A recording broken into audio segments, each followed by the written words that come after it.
ஒரு கொத்தமல்லி இலை இருந்தால் தூவி பரிமாறலாம். அவ்வளோது, கருவாட்டு குழம்பு ரெடி.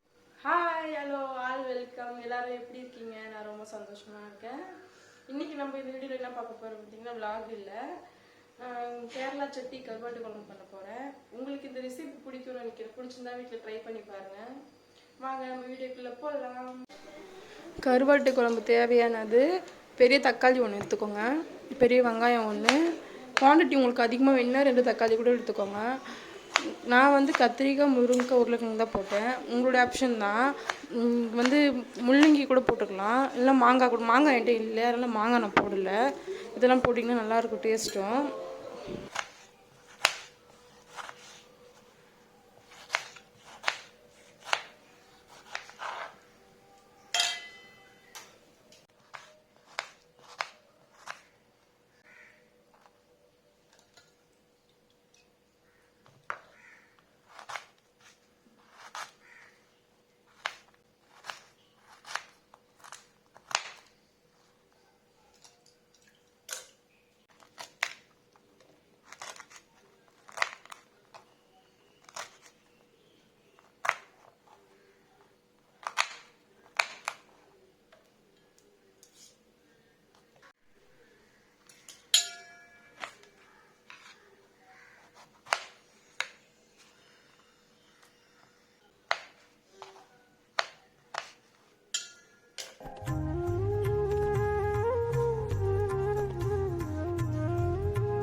நான் ஒரு உருளைக்கிழங்கு, ஒரு முருங்கைக்காய், ஒரு 4 கத்திரிக்காய் எடுத்தேன். உங்களுக்கு எவ்வளோ வேணுமோ எடுத்துக்கோங்க.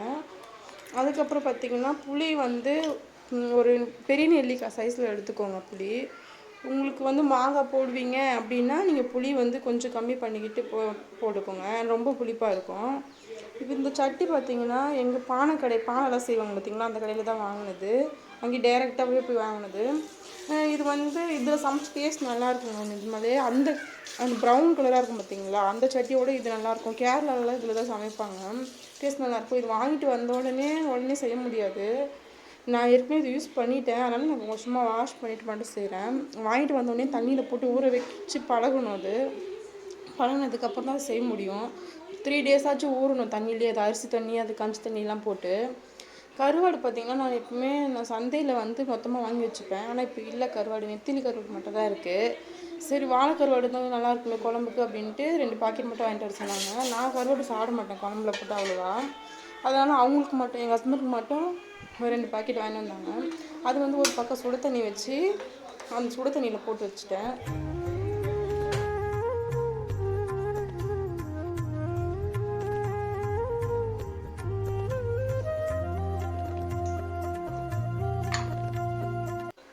உங்களுக்கு ஆயில் வந்து எது வேணாலும் ஊற்றிக்கலாம். தேங்காய் எண்ணெய் ஊற்றி செஞ்சாலும் டேஸ்ட் நல்லாயிருக்கும்.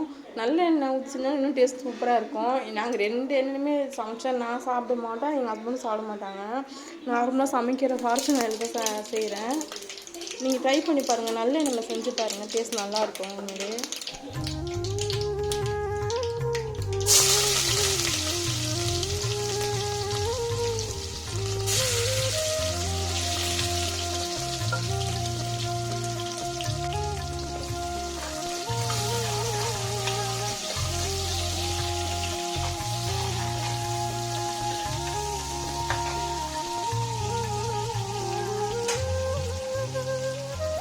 வெங்காயம் நல்லா வதக்குனதுக்கப்புறம் மஞ்சத்தூள் கொஞ்சமாக போட்டுக்கோங்க.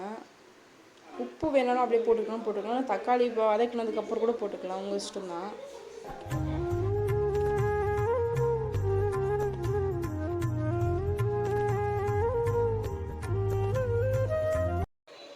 வெங்காயம், தக்காளி, பூண்டு போட்டிருக்கேன், அதில் இடித்து அதெல்லாம் நல்லா வதங்கினதுக்கப்புறம் நம்ம காய்கறியில் கட் பண்ணி வச்சுருக்கோம் பார்த்திங்களா, அது சேர்த்துக்கோங்க.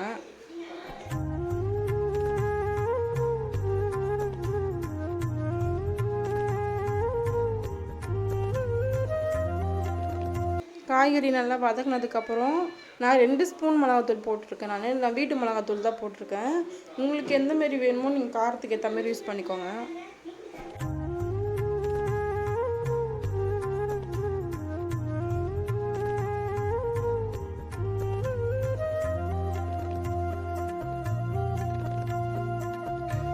மிளகாத்தூள் போட்டு நல்லா வதக்குனதுக்கப்புறம் தண்ணி எவ்வளோ வேணுமோ உங்கள் குவான்டிட்டி எவ்வளோ வேணுமோ அந்த அளவுக்கு வச்சுக்கோங்க. ஏன்னா நான் 2 பேருக்கு தானேன்ட்டு அளவு கம்மியாக ஊற்றிருக்கேன்.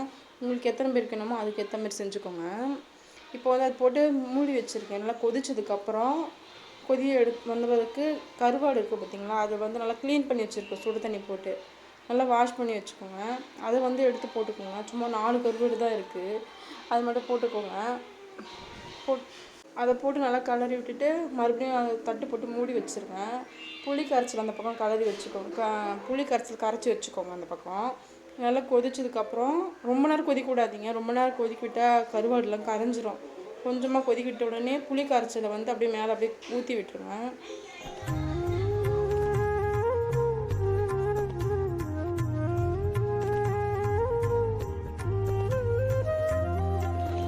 ஊற்றி விட்டதுக்கப்புறம் பார்த்தா நான் தட்டு போட்டு மறுபடியும் மூடி வச்சுருங்க. நல்லா கொதிக்கட்டும். அந்த புளி ஸ்மெல்லாம் நல்லா போய் நல்லா கொதிச்சிருக்கணும். ஏன்னா புளி ஊற்றிருக்கோம் இல்லைங்களா, அதனால் நல்லா கொதிச்சிடணும். கொதித்து முடிச்சதுக்கப்புறம் அந்த தட்டு போட்டு எடுத்ததுக்கப்புறம் மறுபடியும் மூடி வச்சு மறுபடியும் கொதிக்க வைங்க. கொதிக்க வச்சு முடிச்சதுக்கப்புறம் கொத்தமல்லி இலை இருந்தால் தூவி பரிமாறலாம். அவ்வளோதான், கருவாட்டு குழம்பு ரெடி ஆயிடுச்சு. இந்த வீடியோ உங்களுக்கு பிடிச்சிருந்துச்சுன்னா ஷேர் பண்ணுங்கள். ஓகே, பாய்.